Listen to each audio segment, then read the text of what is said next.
Bonjour à toutes, bonjour à tous. Bienvenue à cette présentation de liste de recherche. Je tenais à vous saluer les uns et les autres pour votre présence ce matin. Donc, nous allons aborder liste de recherche peut-être dans des fonctions que vous utilisez moins ou que vous connaissez moins. Donc, à savoir la possibilité de faire de la saisie. Alors, je vais pas évoquer liste de recherche dans son fonctionnement habituel, hein, dans le sens où pour chercher des informations, mais plutôt pour évoquer la possibilité d'utiliser liste de recherche comme outil de saisie. Ça peut être bien pratique, hein, pour faire de la saisie en grille. Ce sont souvent des demandes qui nous sont formulées de pouvoir faire une saisie en ligne, en grille plutôt, au sein de listes de recherche. Alors, comment ça va se passer? Tout simplement, ça va se passer comme d'habitude, disons. Vos micros ne sont pas ouverts. Vous pouvez me poser des questions via la zone de chat qui est prévue. Donc, je pourrai bien évidemment y répondre. Dans tous les cas, je reste disponible après cette présentation pour évoquer avec vous d'autres sujets autour de listes de recherche. Donc, dans l'immédiat, je vais me masquer à vos yeux et je vais simplement garder l'écran. Voilà, hein, garder l'écran pour que vous puissiez profiter pleinement de la totalité de l'écran. Alors, liste de recherche, vous connaissez son fonctionnement, hein. L'idée, c'est de pouvoir faciliter la recherche autour des applications Sage. D'accord, module complémentaire qui vient se greffer et qui offre effectivement une plus grande souplesse dans la navigation des données. Mais peut-être qu'il y a un des éléments que vous connaissez moins, hein, donc c'est la possibilité de faire de la modification. Donc là, typiquement, je suis dans une liste des articles et on va regarder un petit peu ce qu'on pourrait faire, par exemple, au niveau de la saisie d'une traduction. Sympathique de pouvoir traduire les articles et de pouvoir effectivement accéder, hein, à une information, hein, au niveau de la fiche article, ici au niveau du descriptif, la traduction en langue étrangère. Donc c'est pas forcément simple, il faut rentrer dans chaque fiche, traduire, ressortir, passer à la suivante, etc. Avec liste de recherche, on va pouvoir faire ça très simplement. Première chose, j'affiche la colonne. D'accord? Donc, j'affiche la colonne désignation en langue étrangère. Donc, on va faire la 2, nous, hein, la désignation en langue étrangère 2, que je vais positionner au sein de la grille. Ensuite, sur la liste en question, on va aller dans le bouton Options. Et ce bouton Options nous permet d'accéder à un onglet colonne modifiable. Cet onglet colonne modifiable est protégé par un mot de passe. Alors quel est ce mot de passe? Eh bien, ce mot de passe, c'est celui qui a été défini lorsqu'on a paramétré liste de recherche serveur. Ah, peut-être que vous vous rappelez de ça. Éventuellement, je vais même vous le montrer. D'accord? Voilà. Si j'appelle compagnon liste de recherche serveur. Donc ce serveur évidemment qui se configure sur le serveur SQL. Alors ma machine, vous avez compris, hein, c'est une machine qui est et serveur et client à la fois. Donc lorsqu'on configure le serveur, ici par le bouton configurer, au terme de la configuration, on a accès à la saisie du fameux mot de passe. Ce mot de passe qui permet de verrouiller et limiter l'accès à de ces colonnes modifiables uniquement au possesseur, au détenteur de ce mot de passe. D'accord? Donc le mot de passe s'attribue lorsqu'on configure le serveur liste de recherche. Voilà, je reviens à ma fiche article. Ma fiche article, hein, auquel j'ai pu accéder à cet onglet colonne modifiable, tout simplement en saisissant ce mot de passe.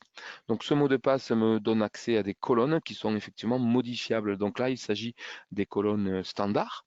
Alors vous remarquerez qu'un certain nombre de colonnes sont stockées dans la fiche article, hein, le point net, le point brut.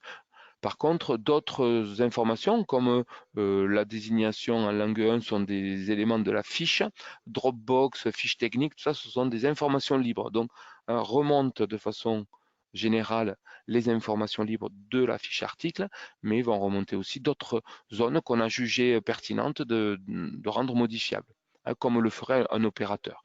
Donc, la référence article, par exemple, n'est pas modifiable, hein, vous avez bien compris, hein, parce que c'est une zone qui nécessite effectivement un contrôle et on ne peut pas la modifier. Donc seules les colonnes, j'allais dire, saisissables par un opérateur peuvent remonter ici.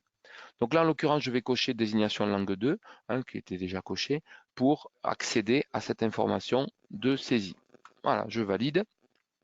Et le fait de valider, hein, une fois que j'ai affiché, alors j'avais dit que j'avais affiché la bonne colonne, décidément, si, je l'ai bien. Ici, la colonne apparaît, excusez-moi, et je vais pouvoir donc saisir. Vous voyez que la zone devient modifiable et je vais pouvoir très simplement modifier la désignation en langue 2 et faire sa traduction, espagnole par exemple.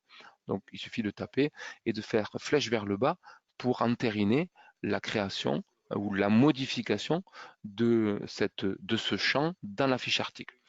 Si on va effectivement consulter la fiche article, tout simplement en cliquant dessus, vous voyez, le champ désignation langue 2 a bien été mis à jour par la saisie.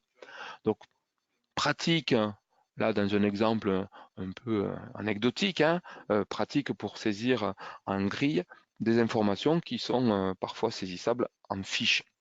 Alors certaines de ces informations sont peut-être plus pertinentes, hein. Je pense éventuellement aux tarifs. On nous demande souvent de pouvoir modifier et d'accéder aux tarifs. Alors soit au tarif client, soit au tarif article, peu importe.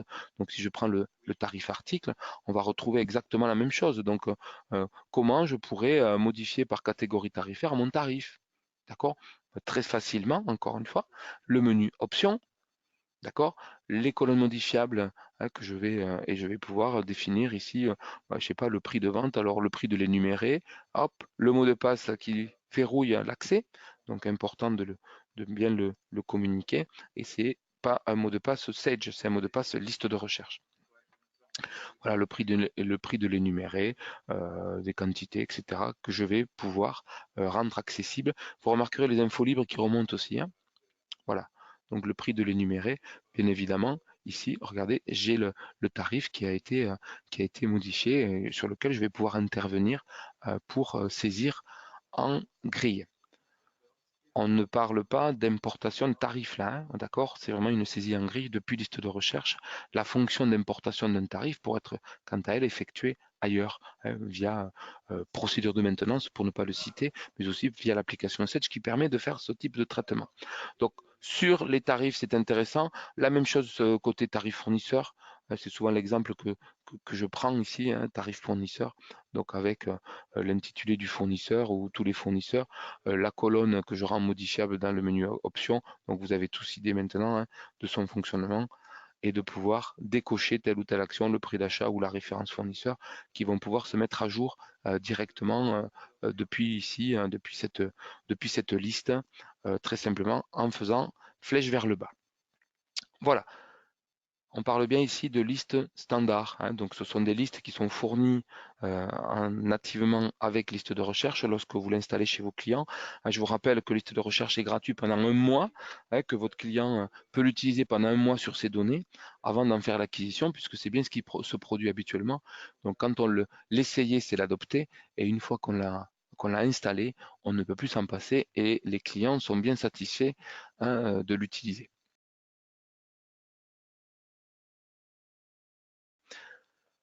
Toutefois, il est possible d'utiliser une liste de recherche dans des listes un peu spécifiques.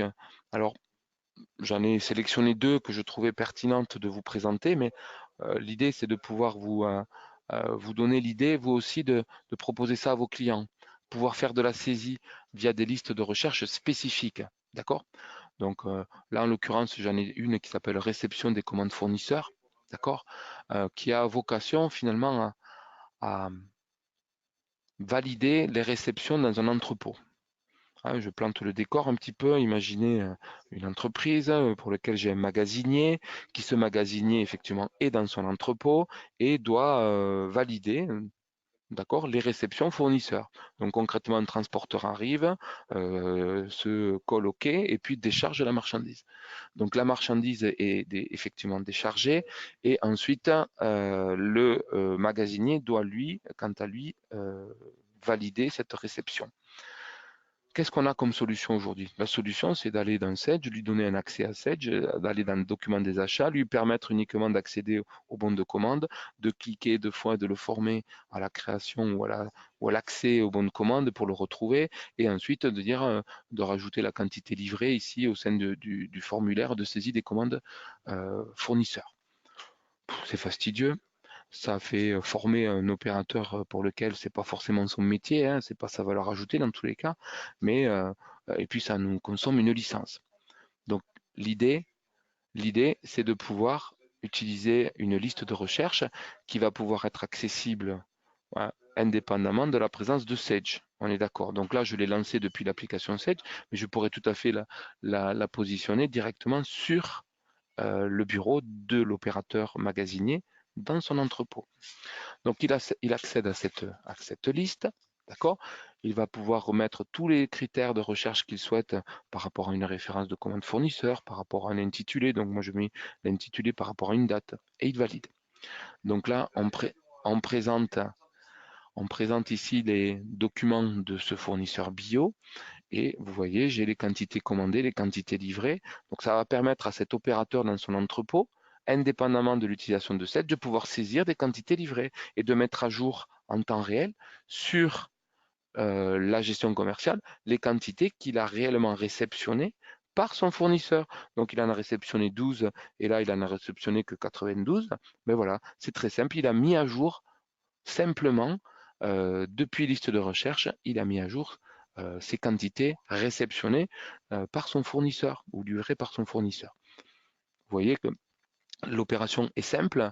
Encore une fois, cette opération peut se réaliser indépendamment de la présence de Sedge, donc on peut lui ouvrir, on peut lui ouvrir un accès. C'est pas la peine de lui ouvrir un accès à Sedge, mais il pourra y accéder depuis liste de recherche. Alors, regardez là, j'ai la liste de toutes les commandes fournisseurs et cette liste, donc c'est une liste spécifique qui a été conçue typiquement pour faire ce traitement de réception de commandes fournisseurs. Voilà. Donc j'ai fait de la saisie, j'utilise liste de recherche pour faire de la saisie spécifique à partir d'une grille, toujours simplement. Autre élément que je voulais vous présenter, donc bon, c'est anecdotique et puis peut-être un process assez sympathique et à utiliser avec beaucoup de précautions. Donc là, pour le coup, je suis dans les documents des ventes, d'accord? Et j'appelle les bons de commande, par exemple.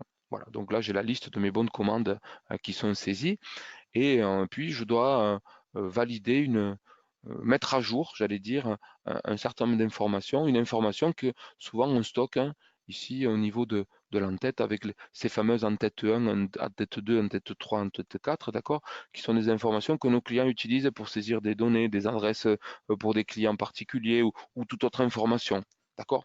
Donc, possibilité avec le compagnon ici, pourquoi pas, de sélectionner effectivement les commandes. Tiens, on pourrait mettre les commandes de Cara. Est-ce que j'ai des commandes de Cara? Oui, j'en ai. J'ai 3 commandes de Cara. Puis, je dois reporter sur l'ensemble des commandes de Cara une information. Cette information, hein, alors j'ai 3 enregistrements et on va utiliser hein, cette en-tête 4 pour pouvoir hein, saisir cette information. Donc là, j'affiche la colonne que je souhaite modifier. Donc voilà l'en-tête 4. Et cette en-tête 4, je vais la rendre modifiable. D'accord? Je vais la rendre modifiable toujours en accédant à ces colonnes modifiables. Et je trouve cette en-tête 4 ici hein, qui doit être débloquée par la saisie de ce fameux mot de passe hein, qui est toujours identique. Donc l'entête 4 devient donc modifiable. Parfait. Et ce que je souhaite, hein, c'est de pouvoir mettre à jour un ensemble de lignes, d'accord, pour une même valeur. OK? Donc, plutôt que de passer sur chacune des lignes, l'idée c'est d'avoir un process hein, qui va, je sais pas, on va dire que c'est Cara, on va ressaisir ici Cara. Et lorsque je tiens la touche CTRL appuyé, que je fasse Entrée, donc CTRL appuyé plus la touche Entrée, le message s'affiche, il dit souhaitez-vous appliquer la mise à jour à l'ensemble des lignes? Oui, donc là, qu'est-ce qui veut dire? Toutes les lignes présentes dans le formulaire filtré vont être mises à jour de la même valeur. Donc imaginez qu'on ait non pas 3 enregistrements ou 3 commandes, mais qu'on en ait bien plus, on va pouvoir intervenir de façon automatique sur l'ensemble des lignes pour mettre à jour un ensemble d'enregistrements. Contrôle plus la touche entrée. Voilà, l'information est recopiée sur toutes les lignes. Alors, petit bémol, enfin c'est pas un bémol, mais attention, hein, on ne peut pas faire CTRL-Z. Alors, hein, CTRL-Z, c'est j'annule. Donc là, on parle bien d'un enregistrement qui est mis à jour dans une base de données. Donc, on ne fait pas rollback, on ne revient pas à l'état avant. Donc, si vous faites le traitement que vous êtes trompé, bingo, ça va effacer les valeurs qui sont saisies. Donc là, si j'écris Toto maintenant et que je fasse CTRL-Entrée, ben, je vais écraser ce qu'il y avait avant. Et si je veux savoir ce qu'il y avait avant, j'en sais rien. Donc, attention à utiliser avec précaution dans tous les cas pour éviter des petits désagréments. Par contre, connaissant cette possibilité, connaissant cette fonctionnalité, ça peut être fort pertinent de pouvoir l'exécuter sur un ensemble d'enregistrements diverses et variés.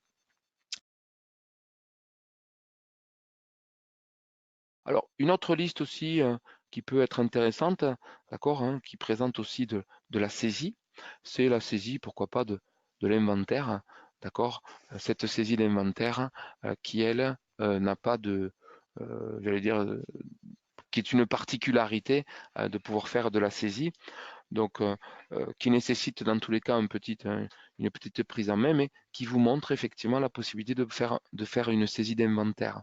D'accord? Donc cette saisie d'inventaire, dans un premier temps, il faut l'initier. D'accord? Il faut initialiser l'inventaire. D'accord? Ça va nous permettre de faire de cette saisie. On va saisir l'inventaire indépendamment de la saisie de Sage, et puis ensuite on va valider cette saisie et puis ramener tout ça dans Sage. D'accord? Parfois, c'est pas mal et ça simplifie le process. Première chose, on initie l'inventaire. On dit, c'est l'inventaire à quelle date? Donc là, je dis par exemple la date d'aujourd'hui. Hein, je veux faire l'inventaire aujourd'hui. Donc, je valide. Donc, dès lors que je valide, qu'est-ce qui se passe? On va ajouter dans une table, on va faire la photo de l'état du stock à aujourd'hui. D'accord?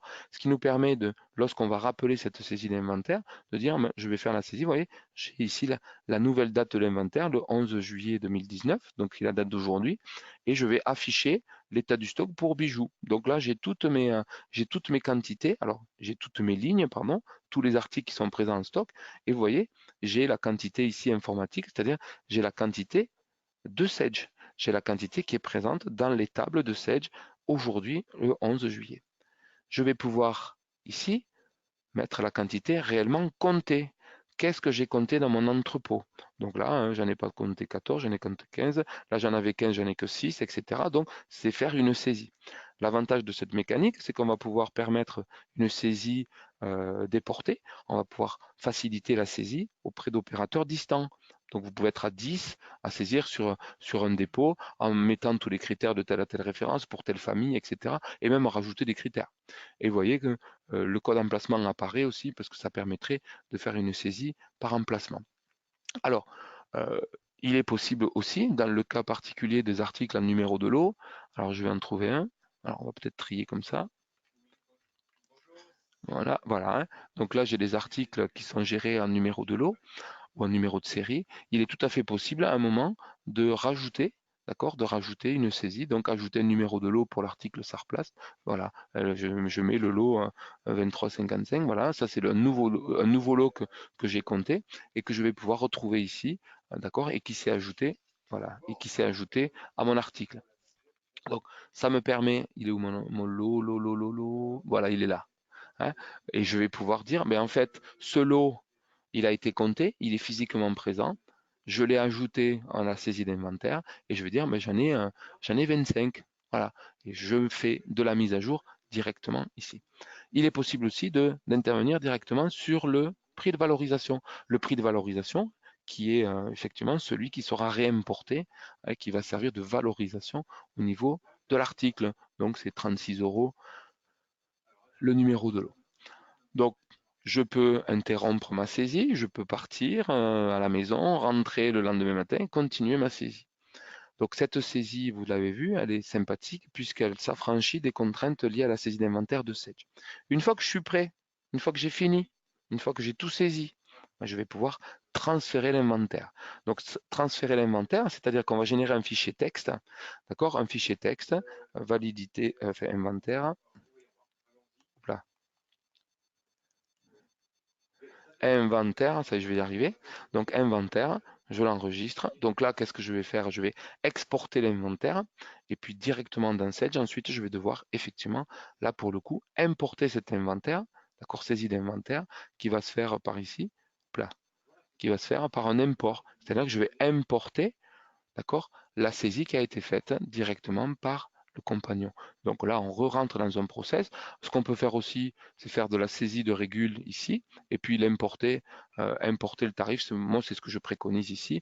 C'est-à-dire que je simule une saisie, puis j'importe ici l'inventaire qui a été directement positionné sur mon bureau dans un fichier. Alors, il est où mon inventaire? Il est ici, je fais ouvrir. Donc là, j'importe tous les tarifs. Alors, qu'est-ce qu'il me dit? J'ai une petite erreur. Le numéro de lot obligatoire, ligne 40. Ah, oui, bon, j'ai dû faire une bêtise lors de la saisie. Voilà. L'état du stock n'autorise pas puisque la saisie d'un stock ne permet pas de passer en négatif. Donc on retrouve toutes les contraintes, mais ça permet dans tous les cas de contrôler et de faire de la saisie. On le voit, quantité ajustée, vous voyez, qui apparaît, des valeurs que j'ai saisies tout à l'heure et qui apparaissent ici, qui vont être contrôlées, qui vont être ensuite enregistrées. Et donc, Sedge va générer le mouvement d'entrée, enfin le mouvement de sortie, pardon, et le mouvement d'entrée correspondant à la ressaisie de la quantité en stock. Voilà. Donc ça, c'est une autre forme de saisie, vous voyez, hein, donc qui est un peu plus complexe que la mise à jour de la traduction en langue espagnole ou en langue anglaise, je n'en sais rien, mais voilà, ça vous montre encore que liste de recherche a plein de ressources dans son panier, dans son périmètre, d'accord, et qui vous permet de proposer du fonctionnel à l'ensemble de vos clients pour faire de la saisie en utilisant liste de recherche. Ah, ça y est, c'est parti les questions. Alors Laurent, une question fort pertinente. Laurent qui nous demande si on peut saisir des zones qui correspondent à des listes déroulantes. D'accord? Donc des zones qui saisissent. Alors là, pour le coup, les listes standards, non. Euh, Effectivement, c'est une bonne question. Qu'est-ce que j'ai comme exemple à vous donner? Telle la mise en sommeil, par exemple. Tiens, celle à laquelle je pense aujourd'hui, là, en sommeil. D'accord? Où est-elle? En sommeil. Donc c'est une colonne en sommeil. Voilà, hein. Un sommeil qui prend une valeur oui ou non. Alors dans la base de données, c'est 0 ou 1, d'accord? Mais ici, lorsqu'on modifie lorsqu'on rend modifiable la colonne de saisie, d'accord? En fait, l'autre chose. Hop, voilà, vous le voyez en sommeil.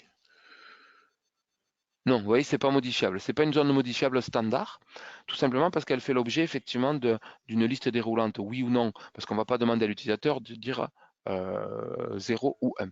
Donc, il est tout à fait possible, hein, Laurent, il est tout à fait possible de répondre favorablement à cette question par une liste spécifique, effectivement, qui ferait appel à un élément, je ne sais pas, d'une liste déroulante diverses et variées. Oui, on peut le faire. Par contre, elle doit être construite sur mesure. Mais c'est tout à fait possible. Alors, euh, donc au niveau, alors Cédric me pose une question qui va au-delà de ce que j'ai présenté, donc par rapport à l'installation, hein, comment est installé l'outil? Ben, tout simplement, il est téléchargé depuis notre site, compagnon-arcadie.com, donc liste de recherche, on le télécharge, d'accord? On l'installe très simplement, hein, suivant, terminé, et le client va pouvoir l'utiliser pendant un mois de façon gratuite. Donc, euh, très simplement, c'est une application qui se lance depuis liste de recherche ici, hein. C'est une application qui se lance dans le menu Windows qu'on va trouver ici. Et le petit module liste de recherche se met ici hein, dans la zone d'état. Et c'est le petit module ici, la petite boule orange qui apparaît directement dans la zone de notification. D'accord? Dans Sage, comment ça se présente? Ben, ça se présente tout simplement par cet écran d'accueil hein, que l'on pourra solliciter en utilisant la touche de fonction CTRL plus F1. Voilà, et l'utilisateur va pouvoir y accéder. Et vous voyez, on va même pouvoir cocher ouverture automatique, hein, ce qui permet d'ouvrir automatiquement cet écran d'accueil dès lors que le bureau de Sage est vierge hein, de toute donnée dessus. Voilà, hein, donc ça dépasse un petit peu le contexte, mais Cédric, hein, je reste disponible, bien évidemment, pour évoquer tous ces aspects et le faire ensemble hein, sur un exemple pour un client ou pour votre machine éventuellement. OK? Voilà. Alors, d'autres questions. Alors, Laurent, j'espère que j'ai répondu à la tienne, d'accord, hein, concernant les listes déroulantes. Oui, c'est possible, mais par le biais par le biais d'une liste spécifique. Alors voilà, ça peut aller très loin. Alors, d'autres questions peut-être? Paul, bonjour. Bonjour la Corse. Donc, une question peut-être? Non. Bon, écoutez, on arrive au terme. Merci encore pour votre... Alors, si Paul a une question, on va attendre quelques secondes. Bon, désolé dans cette présentation un peu hachée, au moins au niveau des questions, mais il y a toujours cette petite latence par rapport aux questions. Alors, Paul, question, no question. Ah, donc Paul, il a une erreur à l'ouverture avec un message. Très bien. Donc Paul, à ce moment-là, je vais prendre contact avec vous et on va voir ensemble d'où vient l'erreur. Hein, d'accord? Il y a toujours une explication au niveau de l'erreur. Claude, par-delà les mers, hein, en Afrique, Claude, bien sûr, tu pourras accéder à la présentation, à la vidéo, au replay, voilà, de ce qu'on vient de voir. Tu recevras un mail directement dans ta messagerie dès lors que tu te seras enregistré, puisque tu es là aujourd'hui. Donc tu recevras, bien sûr, présentation ou replay de cette vidéo. Voilà. Écoutez, merci encore à toutes, merci à tous. Je vous souhaite de passer un bel été. De nouvelles aventures nous attendent en septembre, donc avec plein de nouvelles choses qui vont se préparer pour nous. Donc nous ne manquerons pas de communiquer avec vous. D'ici là, n'oubliez pas de nous faire part de vos problématiques. Et puis nous sommes toujours à l'écoute pour toute question tordue ou pas tordue d'ailleurs. Donc on prend toutes les questions. Merci à tous, bonne fin de journée, bel été, attention, profitez bien et coupez vos téléphones en vacances. Merci à tous, merci à toutes, à bientôt, au revoir.